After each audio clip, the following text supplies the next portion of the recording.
আজকে আমরা general knowledge থেকে কিছু গুরুত্বপূর্ণ ক্লাস করব। তোমরা যারা এএনএম এবং জিএনএম এর এন্ট্রান্স এক্সাম দেবে তোমরা অবশ্যই এই ক্লাসগুলো মনোযোগ সহকারে প্রথম থেকে শেষ পর্যন্ত করো। জেনারেল নলেজ থেকে টোটাল 10 নম্বরের কোশ্চেন হবে, যাতে তোমরা ভালো নাম্বার পেয়ে যেতে পারো তার জন্য আমরা সাজেশন ওয়াইজ ক্লাসগুলো করছি। জেনারেল নলেজ থেকে কোনো নির্দিষ্ট সিলেবাস নেই, সাজেশন ওয়াইজ ক্লাসগুলো তোমাকে করতেই হবে। এখান থেকে অনেক কোশ্চেন পরীক্ষায় কমন পাবি। আজকে জেনারেল নলেজ থেকে প্রথম কোশ্চেন, রোভার্স কাপ কোন খেলার সঙ্গে যুক্ত? রোভার্স কাপ ফুটবল খেলার সঙ্গে যুক্ত। অপশান এ হবে সঠিক অ্যান্সার। রোভার্স কাপ এটি ফুটবল খেলার সঙ্গে যুক্ত। এরপরের কোশ্চেন 2 নম্বর কোশ্চেন, ইন্ডিয়া ডিভাইডেড বইটি কার লেখা? খুবই ইম্পর্টেন্ট কোশ্চেন। ইন্ডিয়া ডিভাইডেড এই বইটি কার লেখা? সঠিক অ্যান্সার হবে রাজেন্দ্র প্রসাদ। অপশান বি হবে সঠিক অ্যান্সার। ইন্ডিয়া ডিভাইডেড বইটি রাজেন্দ্র প্রসাদের লেখা। তোমরা প্রত্যেকেই চেষ্টা করো, পরীক্ষার বেশি দিন বাকি নেই, তোমরা প্র্যাকটিস করতে থাকো। প্রথমে তোমরা চেষ্টা করো নিজেরা উত্তর করার, তারপরে আমার সঙ্গে মিলিয়ে নাও তোমাদের উত্তর সঠিক আছে কিনা। ইন্ডিয়া ডিভাইডেড এই বইটি লেখা রাজেন্দ্র প্রসাদের। এরপরের কোশ্চেন 3 নম্বর কোশ্চেন, বান্ধবগড় জাতীয় উদ্যান কোথায় অবস্থিত? বান্ধবগড় এটি একটি জাতীয় উদ্যান, এটি কোথায় অবস্থিত? এটি অবস্থিত মধ্যপ্রদেশে। অপশান সি হবে সঠিক অ্যান্সার। বান্ধবগড় জাতীয় উদ্যানটি মধ্যপ্রদেশে অবস্থিত। এরপরের question 4 number question, father of English poetry. Father of English poetry কাকে বলা হয়? এখানে কাকে বলা হয় হতো, কাকে বলা হয়? ফাদার অফ ইংলিশ পোয়েট্রি কাকে বলা হয়? চসারকে বলা হয়। অপশান ডি হবে সঠিক answer. Father of English poetry হলেন চসার। এরপরের কোশ্চেন 5 নম্বর কোশ্চেন, বুদ্ধচরিত কে রচনা করেন? বুদ্ধচরিত রচনা করেছিলেন অশ্ব ঘোষ। অপশান সি হবে সঠিক অ্যান্সার।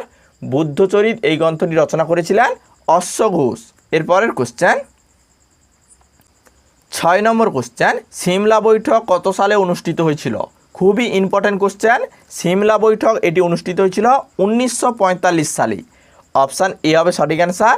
সিমলা বৈঠক অনুষ্ঠিত হয়েছিল 1945 সালে। এরপরের question 7 number question, the hermit kingdom বর্তমানে কি নামে পরিচিত? দ্য হারমিট কিংডম এটি বর্তমানে পরিচিত কোরিয়া। অপশান বি হবে সঠিক অ্যান্সার। দ্য হারমিট কিংডম বর্তমানে কোরিয়া নামে পরিচিত। এরপরের কোশ্চেন 8 নম্বর কোশ্চেন, কত সাল থেকে জওহরলাল নেহরু পুরস্কার দেওয়া শুরু হয়? গুরুত্বপূর্ণ কোশ্চেন, স্টার মার্ক দিয়ে রাখলাম। কত সাল থেকে জওহরলাল নেহরু পুরস্কার দেওয়া শুরু হয়? সঠিক অ্যান্সার 1965 সাল থেকে। অপশান ডি হবে সঠিক অ্যান্সার। জওহরলাল নেহরু পুরস্কার দেওয়া শুরু হয়েছিল 1965 সাল থেকে। এরপরের কোশ্চেন 9 নম্বর কোশ্চেন, হাফ নেলসন শব্দটি কোন খেলার সঙ্গে যুক্ত? হাফ নেলসন এই শব্দটি কুস্তি খেলার সঙ্গে যুক্ত। অপশান ডি হবে সঠিক অ্যান্সার। হাফ নেলসন এই শব্দটি কুস্তি খেলার সঙ্গে যুক্ত। এরপরের কোশ্চেন 10 নম্বর কোশ্চেন, গম উৎপাদনে প্রথম কোন রাজ্য? খুবই গুরুত্বপূর্ণ কোশ্চেন। ভারতে গম উৎপাদনে প্রথম রাজ্য হলো উত্তরপ্রদেশ। অপশান এ হবে সঠিক অ্যান্সার। গম উৎপাদনে প্রথম রাজ্য ভারতের উত্তরপ্রদেশ। এরপরের কোশ্চেন 11 নম্বর কোশ্চেন, ভারতের কোথায় রেলের ডিজেল ইঞ্জিন তৈরি হয়? ভারতের কোথায় রেলের ডিজেল ইঞ্জিন তৈরি হয়? সঠিক অ্যান্সার বারাণসীতে। অপশান বি হবে সঠিক অ্যান্সার। ভারতের বারাণসীতে রেলের ডিজেল ইঞ্জিন তৈরি হয়। এরপরের কোশ্চেন 12 নম্বর কোশ্চেন, স্পাইডারম্যানের প্রকৃত নাম কি? ইম্পর্ট্যান্ট কোশ্চেন, তোমরা অনেকেই উত্তরটি জানো। স্পাইডারম্যানের প্রকৃত নাম হলো পিটার পার্কার। অপশান সি হবে সঠিক অ্যান্সার। স্পাইডারম্যানের প্রকৃত নাম হলো পিটার পার্কার। এরপরের কোশ্চেন 13 নম্বর কোশ্চেন, ঝালাইয়ের কাজে কোন ধাতু সংকর ব্যবহৃত হয়? ঝালাইয়ের কাজে যে ধাতু সংকর ব্যবহৃত হয় সেটি হচ্ছে সীসা এবং টিন। অপশান সি হবে সঠিক অ্যান্সার। ঝালাইয়ের কাজে যে ধাতু সংকর ব্যবহৃত হয় তা হচ্ছে সীসা এবং টিন। অপশান সি এখানে সঠিক অ্যান্সার। যদি তোমাদের কমেন্টে আমরা অনেক রিকোয়েস্ট পাই তবেই কিন্তু আমরা চ্যাপ্টার ভিত্তিক জেনারেল নলেজ আলোচনা করব। এরপরের কোশ্চেন 14 নম্বর কোশ্চেন, গন্ডোয়ানা কয়লা খনি কোথায় অবস্থিত? গন্ডোয়ানা এই কয়লা খনিটি কোথায় অবস্থিত? সঠিক অ্যান্সার হবে মধ্যপ্রদেশে। অপশান বি হবে সঠিক অ্যান্সার। গন্ডোয়ানা কয়লা খনি মধ্যপ্রদেশে অবস্থিত। এরপরের কোশ্চেন 15 নম্বর কোশ্চেন, কাগজের মণ্ড তৈরির জন্য সবচেয়ে বেশি ব্যবহৃত হয় কোনটি? এই চারটে অপশানের মধ্যে কাগজের মণ্ড তৈরির জন্য সবচেয়ে বেশি ব্যবহৃত হয় কোনটি? সঠিক অ্যান্সার বাঁশ। অপশান ডি হবে সঠিক অ্যান্সার। কাগজের মণ্ড তৈরিতে সবচেয়ে বেশি ব্যবহৃত হয় বাঁশ। এরপরের কোশ্চেন 16 নম্বর কোশ্চেন, কোন সুলতান বাজার দর নিয়ন্ত্রণ করেন? কোন সুলতান বাজার দর নিয়ন্ত্রণ করেছিলেন? আলাউদ্দিন খলজি। অপশান এ হবে সঠিক অ্যান্সার। আলাউদ্দিন খলজি ইনি সর্বপ্রথম বাজার দর নিয়ন্ত্রণ করেছিলেন। এরপরের কোশ্চেন 17 নম্বর কোশ্চেন, বুনিয়াদী শিক্ষা ধারণা প্রথম কে দেন? খুবই গুরুত্বপূর্ণ কোশ্চেন। বুনিয়াদী শিক্ষা ধারণা দিয়েছিলেন গান্ধীজি। অপশান এ হবে সঠিক অ্যান্সার। বুনিয়াদী শিক্ষার ধারণা প্রথম দিয়েছিলেন গান্ধীজি।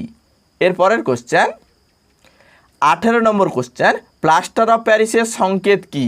খুবই ইম্পর্টেন্ট কোশ্চেন। এই ধরনের ইম্পর্টেন্ট কোশ্চেন পরীক্ষায় আসতে পারে। প্লাস্টার অফ প্যারিসের সংকেত হচ্ছে CaSO4 2H2O।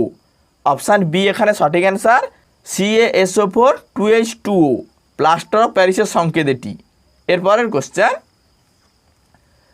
19 নম্বর কোশ্চেন, পাখিদের মুখ্য রেচন পদার্থ কি?